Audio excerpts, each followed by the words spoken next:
So, I hope this thing, I'm trying something new.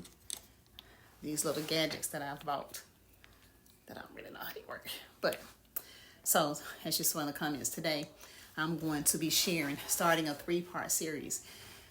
Just some nuggets. Coach PBJ just want to drop on you and just share, hopefully, that these nuggets will help you as they're helping me, helping some of my clients. Today, what I wanted to talk about is I'm going to start a 3-part series talking about the 6 major lessons that life have taught me. And today, lesson number 1, I'm going to be talking about what I've learned through life is to embrace the fact that I am enough. I am enough. As I look back over my life, as I think about some of the challenges that I experience even now in my adulthood, I'm starting to realize that everything pretty much goes back to a lot of our foundation of where we started out in this game called life as children and those adolescent lives. And y'all know children can be, you know how we were as children. They can be the most honest but the most hurtful creatures alive.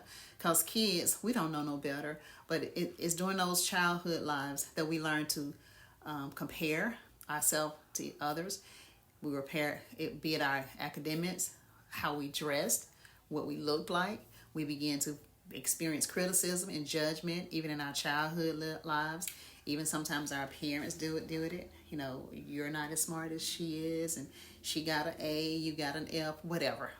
We begin to compare ourselves, and those little bitty innocent things begin to make us to start thinking that we are not enough. It's in those places in our lives that we begin to think that we were inadequate, that we were just not enough, because it was always the comparing ourselves to other people and trying to be like other people. Neglect, rejection, always wanting to fit in.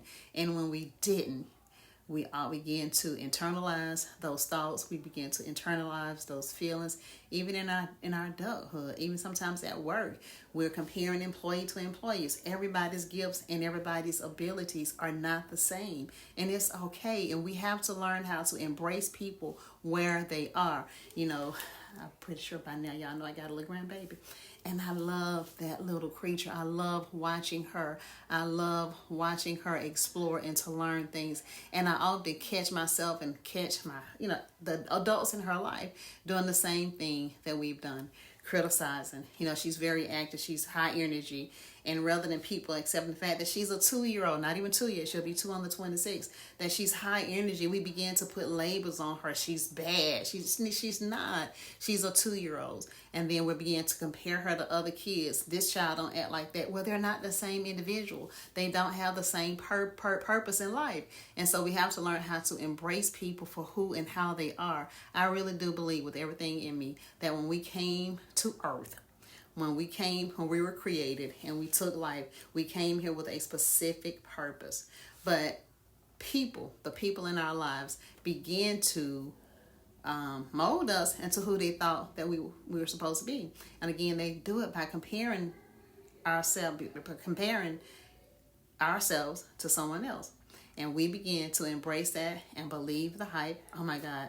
I think back often when I was a child. I had a cousin. And when we were younger, I was just probably not even 105 soaking wet, just really, really thin.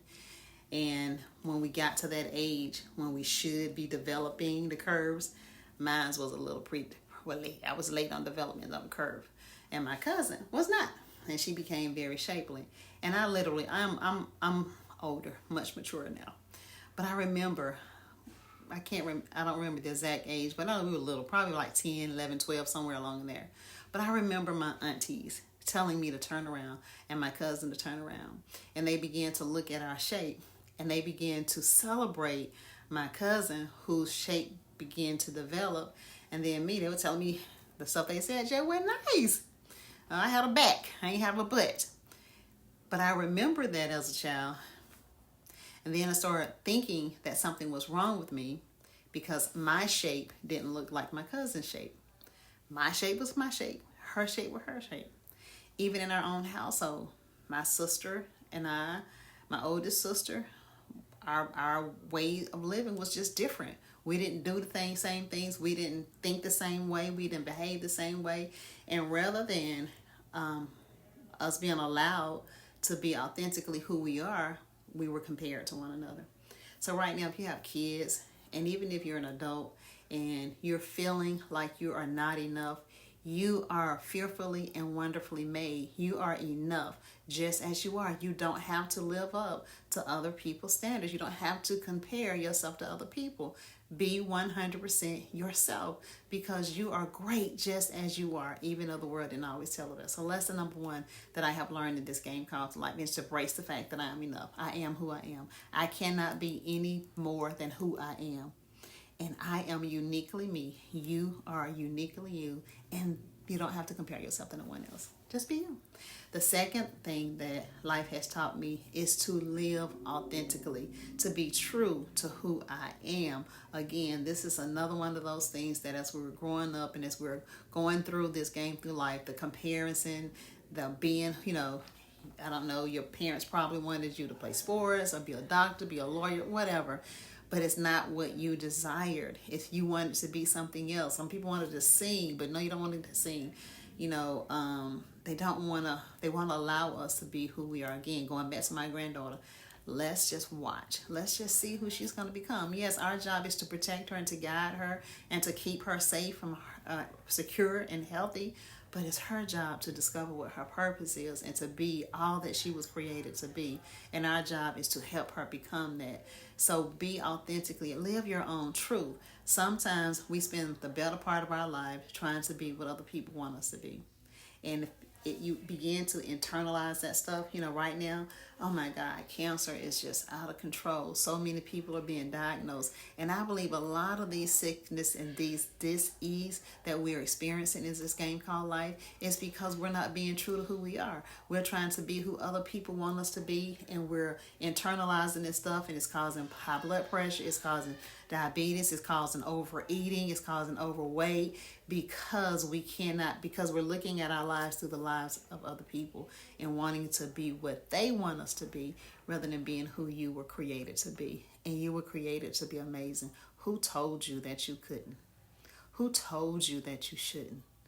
Who told you that you're not enough? Who told you that the way you look, the way you dress, the way you talk, the way you walk, who told you something was wrong with that? Well, you can tell them that you were fearfully and wonderfully made. You are uniquely you, and you matter, and you are enough. It doesn't matter what people say. Those are the two things that I wanted to share on today, the lessons that I have learned in this game called life, that I am enough, and it's okay to live my truth. Everybody may not like it, and it's okay. But I read this book called The Four Agreement. That book literally changed my life. Great book. You should read it. It talks about the four agreements is simply this. Number one, be impeccable with your words. What are the words that are coming out of your mouth? And I'm only talking about when it comes to you. What are you saying about yourself? Are you being impeccable with your words when you're talking about you? Are you saying that you're enough? Are you embracing all that you are and all that who you are? Are you speaking truth, or are you that person who looks in the mirror and all that you can do is find what's wrong with you? Well, I challenge you on today to grab that mirror and look inside that mirror. Look past the external, because the external don't matter. You can dress that cup up, but look into the soul of that individual. Look at her, look at him, and let her know that she's enough. He's enough. Look at that person and be authentic, be impeccable with your words when you talk to that person. Speak words that lift up, builds up, motivate, and encourage that person that's looking back at you to be the best version. Tell that person that all the lies that have been spoken over their lives, the better of their lives, is just a lie. Tell them that they are enough. Tell that person that's looking at you in the mirror that they matter, that you love them. Love yourself. If you can't love yourself, nobody else will. And I know that someone may have told you that you're not, but I'm here today to tell you that you are. Look in the mirror, embrace all of you. Be impeccable with your words. Be careful about what you speak over your own life. Start speaking life into your life. The Bible says that David encouraged himself in the Lord. Encourage yourself on today. Go ahead, pause for a moment if you want to. Look in the mirror and encourage yourself. Be impeccable with your words. Number 2, that book taught me is don't take stuff personal. When people, listen, this book talked about that we are a smoky mirror. So in other words, when I look at you, I see myself. So, and I learned this lesson with my kids when they were growing up. I realized that Rashina was a example of me. Trey was an example of his dad. They were mini me's. And what I learned the most is the very thing that aggravated me to death about my kids was the me in them that I saw. So when you're looking at somebody, when somebody is judging you, criticizing you, it ain't got nothing to do with you. It's that smoky mirror. That's that reflection of themselves, that part of themselves that they see. And even though it may not even be showing up in your life for real, it's a reflection of themselves. That part of themselves that God is working on, that part of themselves that God is trying to mold and make into a better version. And then number three, don't take stuff personal. God, no, that was number two. Don't take stuff personal. Number three is don't make assumptions.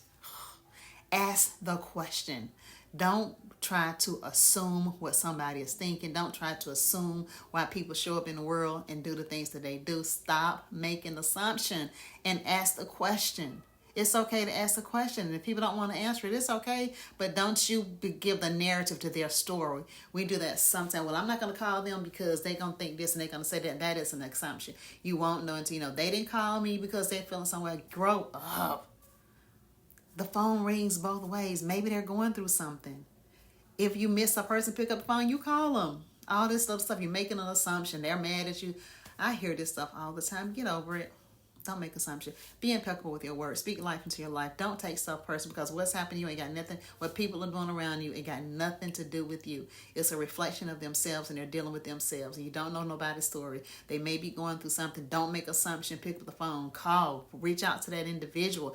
Ask the question. Don't assume. And then the fourth one is be the best version of yourself that you can be. You cannot beat. I can't beat nobody being Paula because I am Paula. Nobody can beat me being me. Nobody can beat you being you. So those are the lessons, the first two lessons that I want to talk about on today. Being enough, I am enough, and to be authentically me. And in doing those things, I have to remember the 4 agreements to be impeccable with my word. The world is going to talk about me. The world is going to put me down. It's okay. I'm going to encourage myself, and I'm going to be the best version of myself that I can be. And then number 2, I'm going to live my truth, whether people like it or not. It doesn't matter because it's my life. And at the end of the day, when it's all said and done, I have to give an account for my own life. So now it's time for me to embrace all of who I am so that I can be authentic of me and I can live the life that God has ordained for me even before the foundation of the world. For he said, I know the plans that I have for you, plans to prosper you and give you a hope in the future. And the only way we're going to get our hope in our future that God has for you is to be who God has called you to be in the earth on today. So these are other mistakes that I have made. So I've been talking about in this series about the mistakes that I've made and not valuing myself and seeing myself as enough was another mistake that I'm over it. And then also not living my truth is a mistake that we often make in this game called life. So join me tomorrow in the notes in the comments. You'll see the link so you can register for my free masterclass where I show you how I am learning. I have learned to turn my mistakes into motivation and how the very mistakes that I have made in my life are the ones that are molding me into the person that I was born to be. So I'm excited about that, sharing that information with you guys on tomorrow. Would love to see your face in the place. Would love to hear back from you, to hear about some of the mistakes that you've made in your life and how you too are making your mistakes into your motivation and how those things are motivated. It's just stepping stone. It's the place that we're always learning and we're always improving and growing into better versions of ourselves, and that's a daily process. So this has been yours truly, Coach PBJ. Click that link below and join me on tomorrow night at 7 in the Zoom room so we can just talk about what we talk about. Hey, I need you. You need me to survive. Let's make it do what it do. Make it a great night. Bye-bye.